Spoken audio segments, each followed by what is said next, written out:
बांग्लादेश की प्रधानमंत्री शेख हसीना ने अपने पद से इस्तीफा दे दिया है। शेख हसीना हिंसक प्रदर्शन के बीच राजधानी ढाका छोड़कर निकल गई। उनकी पार्टी के कई और वरिष्ठ नेताओं के भी देश छोड़ने की खबर है। उधर प्रदर्शनकारी प्रधानमंत्री आवास तक पहुंच गए।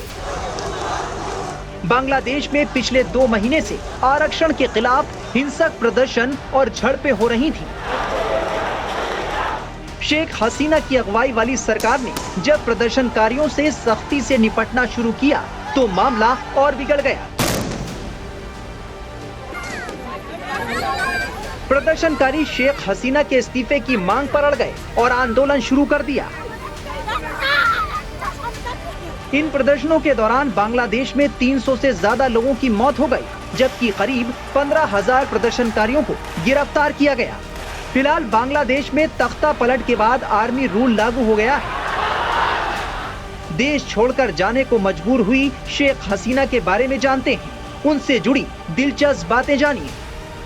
शेख हसीना का जन्म 28 सितंबर 1947 को हुआ था। बांग्लादेश के संस्थापक शेख मुजीबुर रहमान की वो सबसे बड़ी बेटी हैं। उनका शुरुआती जीवन पूर्वी बंगाल के तुंगीपाड़ा में बीता। पूर्वी बंगाल के तुंगीपाड़ा में स्कूली पढ़ाई लिखाई हुई।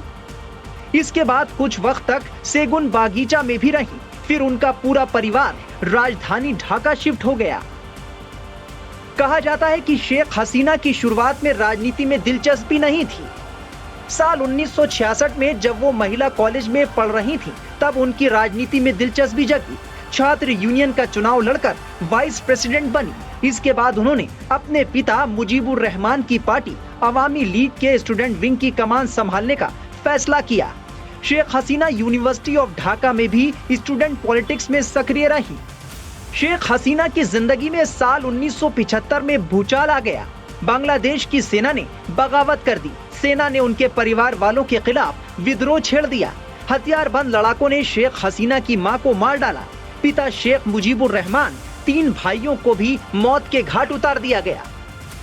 उस वक्त शेख हसीना अपने पति वाजिद मियां और छोटी बहन के साथ यूरोप में थी और किस्मत से बच गईं। शेख हसीना 2 बार मौत को मात दे चुकी हैं। पहली बार साल 1975 में और दूसरी बार 2004 में। 1975 में जब उनके परिवार की हत्या हुई तो देश से बाहर होने की वजह से वो बच गईं। फिर साल 2004 में उनके ऊपर ग्रेनेड से अटैक हुआ, जिसमें वो बहुत बुरी तरह घायल हो गई। इस हमले में 24 लोग मारे गए थे। माँ बाप और 3 भाइयों की हत्या के बाद शेख हसीना कुछ वक्त तक जर्मनी में रही। इसके बाद इंदिरा गांधी सरकार ने उन्हें भारत में शरण दी। वो अपनी बहन के साथ दिल्ली आ गईं और करीब 6 साल यहीं रही। हसीना साल 1981 में बांग्लादेश लौटी। जब वो एयरपोर्ट पहुंची तो उन्हें रिसीव करने के लिए लाखों लोग आए। बांग्लादेश लौटने के बाद शेख हसीना ने अपनी पिता की पार्टी को आगे बढ़ाने का फैसला लिया और साल 1986 में पहली बार आम चुनाव में उतरी। हालांकि उन्हें हार का सामना करना पड़ा, लेकिन विपक्ष की नेता चुन ली गई। साल 1991 में एक तरीके से पहली बार बांग्लादेश में स्वतंत्र तौर पर चुनाव हुए। इस चुनाव में शेख हसीना की पार्टी अवामी लीग को बहुत बहुमत नहीं मिला। उनकी विपक्षी खालिदा जिया की पार्टी सत्ता में आई। साल 1986 में फिर चुनाव हुए। इस बार शेख हसीना की पार्टी भारी भरकम बहुमत से सत्ता में आई और शेख हसीना प्रधानमंत्री बनी। 2001 के चुनाव में उन्हें हार का सामना करना पड़ा। इसके बाद 2009 में फिर सत्ता में लौटी और तब से लगातार प्रधानमंत्री थी। बांग्लादेश में एक बार फिर तख्ता पलट हुआ है और शेख हसीना को प्रधानमंत्री का पद गंवाना पड़ा।